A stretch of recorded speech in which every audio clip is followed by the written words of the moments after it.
Okay, this video is about how to put an image or picture into your Smart Notebook slides. If you like using Smart Notebook on your smart board, which I loved using, this is a way to easily get an image into it. So you should have a camera icon up here at the top. If you do not have it and you would like it, because you want to use it a lot like I do, then you can come over here and this is where you can manage your toolbar and customize it and get anything that you would like in it. So the screen capture should be there. To get something from here up, let's say that I want my measurement. Oh, I already have measurement tools up there. Let's say I want the print button up there. All you need to do is click and drag and it'll be added right here till the end. So you can keep adding things up here all you want. So I'm done with that. I already have my camera up there, but in case you don't, once again, go over here to customize the toolbar and you can click and drag it up there.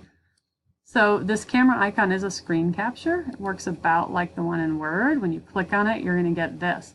What I like about Smart Notebooks is this doesn't go away if I go to my internet. So if I come over here and I want my picture of my $100 bill, now you don't see it anymore and you might be worried, but it's still down here on the toolbar. So it's right there. So it doesn't go away and I can get to where I want. So I want this $100 bill right here to this picture. I might even click on it and make it kind of bigger. Okay. Suppose I could counterfeit this and forge it. It's a pretty good picture. Now, there's 4 different ones that you can do. You can take a whole web page. You can do a weird shape if you want to like outline something weird and just click that in. It's kind of fun to do to like people's heads and stuff like that if you want to mess with things.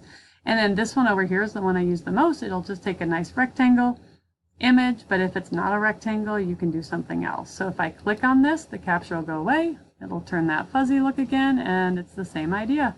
Click and drag where you want it. Now, it does this. You can, so this is in the new updated version, so I could save it on my desktop, I could send it to a clipboard. What I usually do is send it to the current page in the Smart Notebook. In the old version, it would always go to a new page and then you had to deal with the pages, but this is kind of nice. So I can send it to the current page in the Smart Notebook. We're going to ignore that for a second. So if I click on that, go back to my Smart Notebook. I love this. Then I can make this small and put it wherever I want.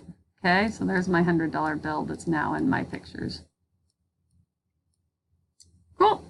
If you want to save it, unfortunately, they didn't used to save well. I don't know if it works any better or not, but one kind of bad thing is using this tool and taking this picture and trying to copy it into a Word doc or something like that doesn't work great. Unless they've updated something. It saves it as kind of a weird format. So I would just use those other tools to work in Word or a Google Doc or something like that. Okay, thanks very much.